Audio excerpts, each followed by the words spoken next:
Bienvenue dans le temple Jedi vendéen. Ici, pas besoin de venir de Tatooine pour apprendre le maniement du sabre laser.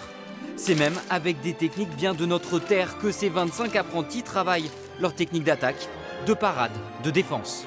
Reviens en garde, n'anticipe pas la parade, reviens en garde. On apprend les parades, les attaques, les positionnements des jambes, les positionnements des bras, bien armés pour frapper, etc. Où frapper, comment frapper. Et surtout, comment ne pas faire mal à l'autre. Basé notamment sur le kendo, ce nouvel art martial allie 7 techniques différentes de combat d'épée, avec forcément le petit plus lumineux.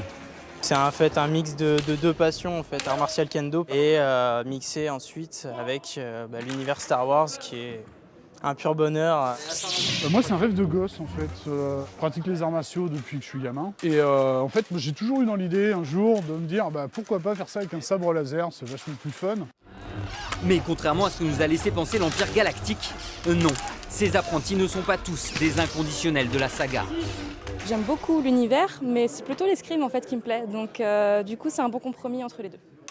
C'est bien parce que ça amène un regard nouveau et ça permet d'avoir des gens qui ne sont pas obnubilés par le film et qui viennent là pour le sport uniquement. Donc c'est aussi intéressant de côtoyer les deux types de personnes.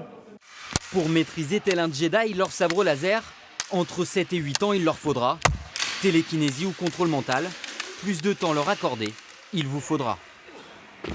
Forcément, pour la sortie mondiale en France, la troupe est en spectacle ce soir à Cinéville, à La Roche-sur-Yon. Et quant à vous, que la force soit avec vous. Alors